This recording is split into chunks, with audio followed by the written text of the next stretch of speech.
Hey, Scarefest fans, this is Joe Lewis, Bonehead Weekly. I know wearing the shirt of the concert that I'm going to. You should never do that. It's fashion faux pas. So, Barbara, whom we all know, who's the Scarefest super fan and professional stalker. I'm joking, kind of.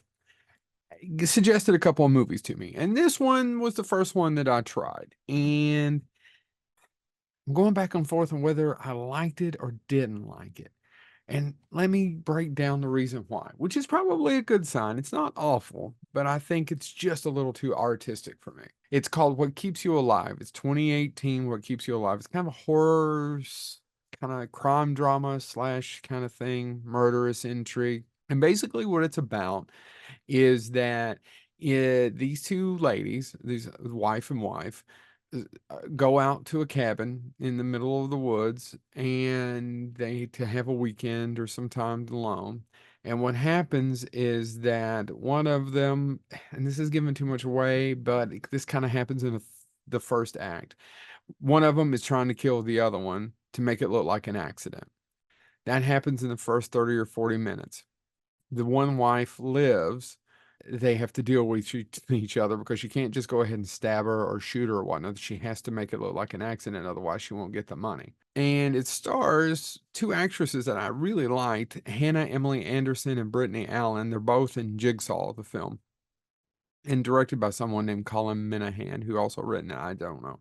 What's interesting about this movie is that it's sitting at an 81% on Rotten Tomatoes and a 5.7 in IMDb. Now, that isn't necessarily one way or the other, but what I find interesting is that's not, it's kind of an out of balance. And I'm much more of the IMDb, it's a 5 or a 6 kind of film. The reason is that I just got so aggravated watching it because the one wife is trying to kill the other wife. I get that. And then we find out, not necessarily reasons, but this isn't really maybe the first time she's done it. Maybe it really isn't even for the money, all those things. I get that. That's interesting. It's also interesting that it's two women, and one of them is basically a serial killer.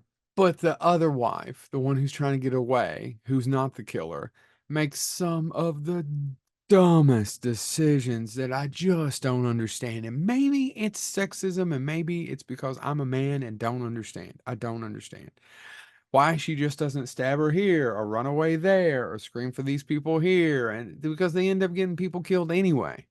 I know I'm giving a lot away.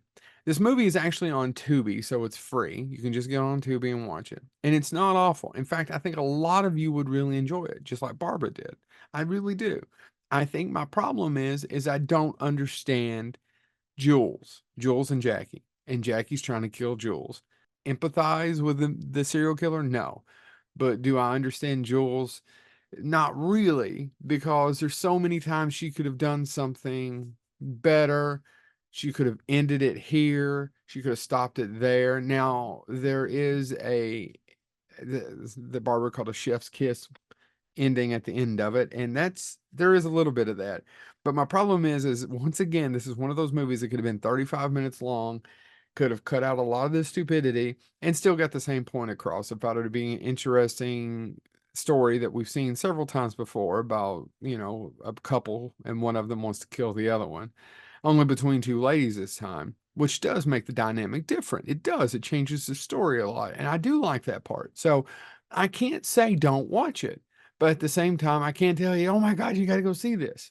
Feel free to watch this and argue with me. I would really want someone's counter opinion on this. This has been Joe Lewis of Bonehead Weekly. What Keeps You Alive, 2018 on Tubi.